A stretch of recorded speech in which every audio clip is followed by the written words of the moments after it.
I'm Dr. Debra Canapp, and I'm here today to provide some techniques on how to prevent a second CCL or knee injury.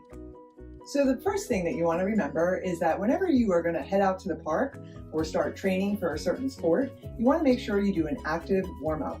So prior to some of these exercises I'm going to show you, I want you to go ahead and do some trotting to warm up your dog.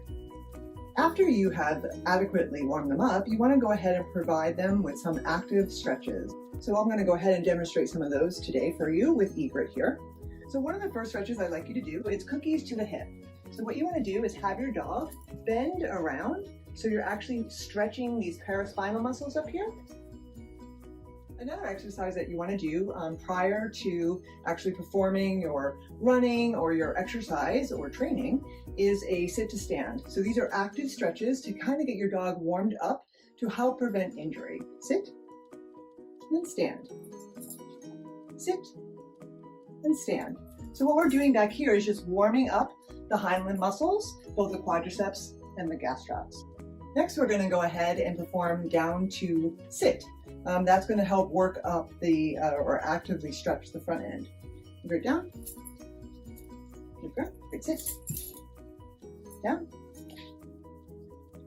Great sit. Good girl. Another active stretch that you can do with your dog is called paws up. So depending on the ability of your dog or the size of your dog, you can use a small step, a stool kind of like this, or you can actually have your dog put their paws on your shoulders also. And what this is going to do is to actually stretch the paraspinal muscles or the back muscles, and also stretch your hip flexors. Great. And so if you have them hold here, you can see the nice stretch that's happening here in her hip flexors and also in her paraspinals.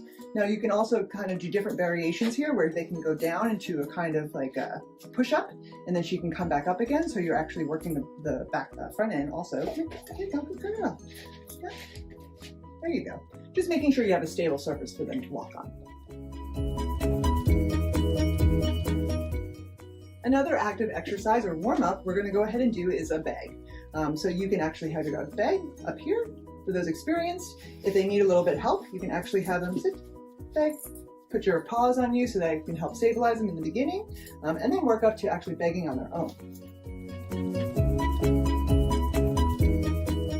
So after your activity, say you're having your dog run in the park, or if you do a sport and you're done with training, you want to do an appropriate cool down. So you want to give them about 5 or 10 minutes to kind of lower their heart rate, cool their muscles down, and then immediately after you want to do something called passive range of motion.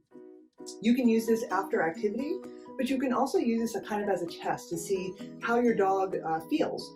So sometimes owners will get so in tune with their dog that they're able to detect minor changes and know that if an injury is kind of minor but may progress. So doing a passive range of motion, I like the bicycle range of motion. So basically what you want to do is mimic a dog's stride. So you're going to go ahead and put them all the way up in full flexion, flexing that hip, the stifle, and the hop, or the tarsus, and hold that for about a count of 8.